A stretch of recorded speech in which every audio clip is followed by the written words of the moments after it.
मैं कृति तिवारी। स्वागत है आप सभी का हमारे विशेष कार्यक्रम श्रद्धे की कक्षा से की विशेष श्रृंखला में। हमारी चेतना के अंदर सतोगुण, रजोगुण, तमोगुण तीनों तरह के गुण व्याप्त हैं। प्रकृति के साथ इसी चेतना के उत्साह को नवरात्रि कहते हैं। तो चलिए इस विशेष कक्षा की शुरुआत करते हैं भावपूर्ण प्रज्ञा संगीत से। कर रहे हैं साधना हम, शक्ति गुरुवर आप देना, देखना हम गिर न पाए, देखना हम गिर न पाए, बीच में ही थाम लेना। कर रहे हैं साधना हम, शक्ति गुरुवर आप देना, देखना हम गिर न पाए, देखना हम गिर न पाए, बीच में ही थाम लेना। कर रहे हैं साधना हम। कम पड़ी ऊर्जा अतः आवाज है गुरुवर लगाई, कम पड़ी ऊर्जा अतः आवाज है गुरुवर लगाए।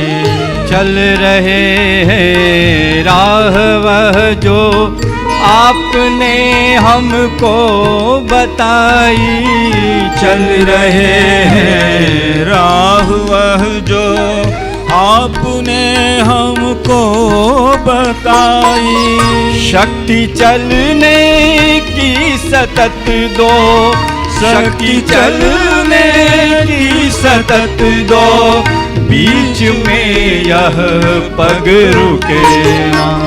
कर रहे हैं साधना, शक्ति गुरुवर आप देना, देखना हम गिर न पाए, देखना हम गिर न पाए, बीच में ही थाम लेना। कर रहे हैं साधना हम। आदिशक्ति माँ दुर्गा का अष्टम रूप माँ गौरी है। इस उत्सवमयी अवधि का 8वां दिन माँ महागौरी को समर्पित है। यह पवित्रता, शांति, ज्ञान और तपस्या का प्रतीक है। अष्टांग योग की महागौरी सौभाग्य, धन संपदा, सौंदर्य और स्त्री जनित गुणों की अधिष्ठात्री देवी है। भगवान शिव ने माँ काली पर गंगा जल छिड़का तो वह महागौरी हो गई। महागौरी सृष्टि का आधार एवं अक्षत सुहाग की प्रतीक है। देव संस्कृति विश्वविद्यालय के मृत्युंजय सभागार में श्रद्धेय कुलाधिपति डॉक्टर प्रणब पांडे जी ने शारदीय नवरात्रि की विशेष कक्षा में भगवत गीता के 6वें अध्याय के 17वें श्लोक द्वारा योग साधना की महिमा का वर्णन किया। यथा योग्य आहार और विहार, यथा योग्य चेष्टा करने वाले को का तथा कर्मों का यथा योग्य सोने और जागने वाले का योग तो सिद्ध होता है। दुखों का नाश करने वाला, दुख को नाश करने वाला नष्ट हो जाता है। ये यथा योग्य आहार और विहार का मतलब क्या है कि जितना जरूरी है उतना आहार, जितना जरूरी है उतना विहार। मैं थोड़ा आगे इनकी ओर व्याख्या करूंगा। कर्मों में यथा योग्य चेष्टा, न ज्यादा न कर्म कम, और यथा योग्य शयन तथा जागने वाले का भी, शयन करने वाले के और जागने वाले का भी सिद्ध होता है। भगवान श्री कृष्ण योग की विशेषता बताते हुए कहते हैं, योगो भवति दुःखा, योग दुख नाशक होता है। कभी कोई आपसे कहे योग करते हैं तब से बहुत ज़्यादा तकलीफ बढ़ गई, क्यों बढ़ गई, मालूम नहीं क्या बात है भाई, योग करने से बढ़ गई इसलिए हमने भाई योग बंद कर दिया। योग दुख नाशक होता है। योग किसी हालत में योग दुख बढ़ाता नहीं है। दुख का हरण करने वाला योग है, लेकिन योग सभी के दुखों का हरण नहीं करता। योग संभव तभी होता है जब सही जीवन शैली हो, चरित्र चिंतन व्यवहार सही हो, युक्त यानी कि सम्यक यानी कि समुचित, अर्थात जीवन शैली बिल्कुल वस्तुतः ऐसे होनी चाहिए जैसे कि एक योगी की होती है। श्रद्धेय बताते हैं कि जीवन शैली हमारे व्यक्तित्व और उत्कृष्टता को गढ़ती है। जीवन शैली का अर्थ मन स्थिति और परिस्थिति के बीच संतुलन बनाए रखने से है। तो मना बड़ा अच्छा है। जीवन शैली का अर्थ है परिस्थिति और हमारे मनस्थिति के बीच में एक तालमेल, एक एडजस्टमेंट, एक हमारा व्यक्तित्व और हमारी परिस्थिति के बीच में तालमेल हो। ये तालमेल हमारा 3 चीज़ों में निर्भर होता है: हमारा चिंतन, हमारी सोच, हमारा दृष्टिकोण, जिंदगी के प्रति हमारी फिलॉसफी, हमारा दर्शन और हमारा चरित्र। चरित्र का मतलब है हमारा ढांचा, हमारे व्यक्तित्व का ढांचा और हमारा व्यवहार, यानी हमारी अभिव्यक्ति कैसी है। ये हमारी जीवन शैली है। जीवन शैली में इतने सारे एलिमेंट्स आए। श्रद्धेय युक्त कर्म का वर्णन करते हुए कहते हैं कि युक्त पुरुष कर्म फल का त्याग करके परम शांति को प्राप्त होता है। गीता में भगवान कर्म से युक्त होने के लिए एक शब्द यूज करते हैं, यज्ञार्थात् कर्मणो अन्यत्र लोको अयम कर्म बंधना। गीता के 3 अध्याय का 9वां श्लोक, 3 अध्याय का 9वां श्लोक, 3/9।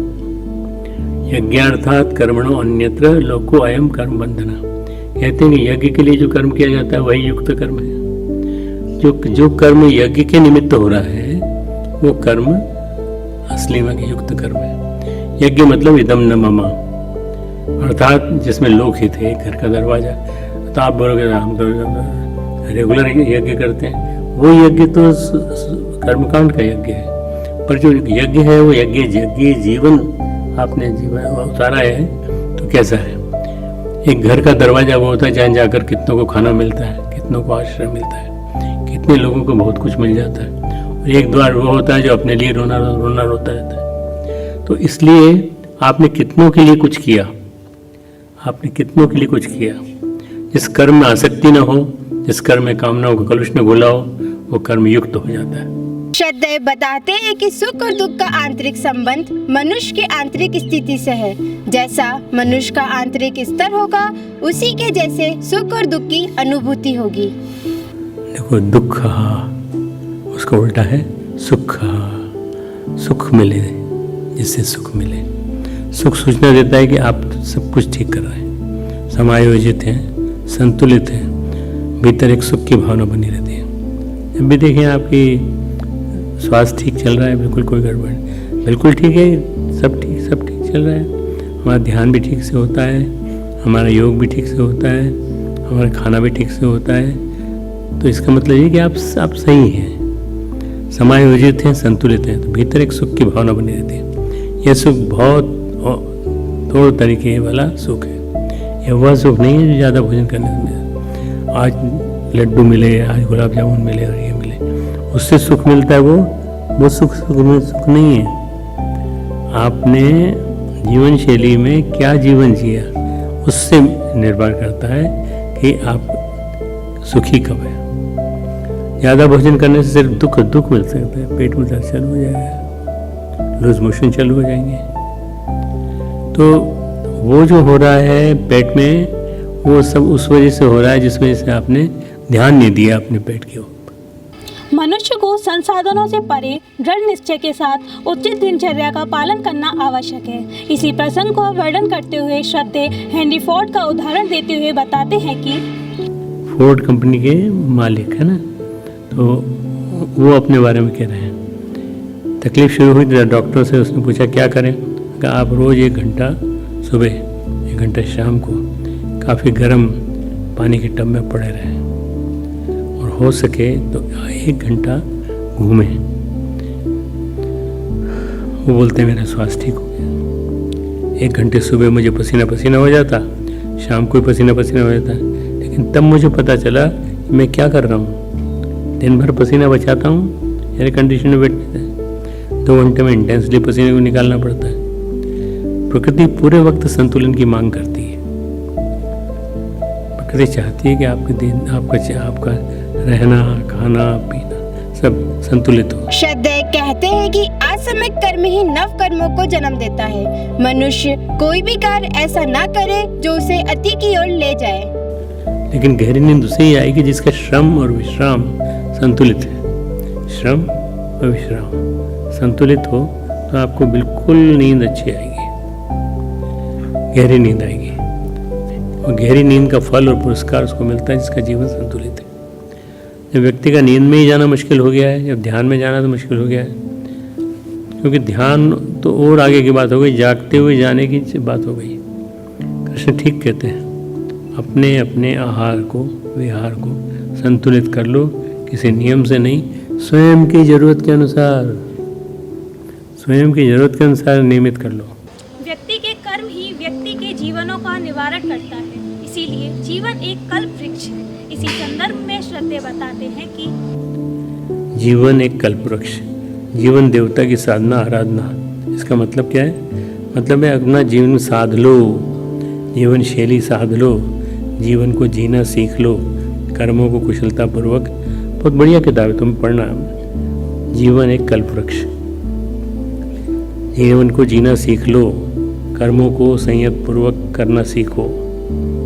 तो ये जीवन देवता स्वयं सारे फल देता है, सारे सुख देता है, सारे दुखों का हरण कर लेता है। भगवान कहते हैं जीवन शैली तुमने सुव्यवस्थित कर ली तो ये दुख का हरण करने वाला योग अपने आप प्रकट हो जाता है। योगो भवति दुःखा। कर्मों के भार से मुक्ति के लिए प्रति एक कर्म समय पर करना आवश्यक है। इन्हीं कर्मों का अधूरा रह जाना पुनर्जन्म का कारक बनता है। इस संदर्भ में श्रद्धेय सुकरात की कहानी द्वारा वर्णन करते हैं कि ये असम्यक कर्म आपको वापस नए कर्मों में लाएंगे। पिछला कर्म भी पूरा नहीं होता, इस जन्म का पूरा नहीं होता, और एडिशनल भार पड़ता जाता है। कर्मों का विचार, कर्म के सिद्धांत के पीछे मूल आधार है वो यही है, वही व्यक्ति कर्म से मुक्त हो जाता है जो सब कर्मों को संयत रूप से कर लेता है, उनके बाहर हो जाता है। तो अपना काम जो है मरने से पहले सारा काम अपना कर डालो पूरा। कब मृत्यु कब होती है? हर दिन नया जन्म, हर रात नई मौत। हर दिन नया जन्म, हर रात नई मौत। तो उस सूत्र के अनुसार रोज के रोज रिव्यू करो अपने कामों को, और किसी के लिए ड्यू रखा हो तो उसको। अभी आपने देखा श्रद्धेय द्वारा शारदीय नवरात्रि के अवसर पर भगवत गीता में वर्णित योग साधना की व्याख्या। इन कक्षाओं के माध्यम से आपने अपने जीवन में क्या आत्मसात किया, यह हमें कमेंट बॉक्स में बताएं।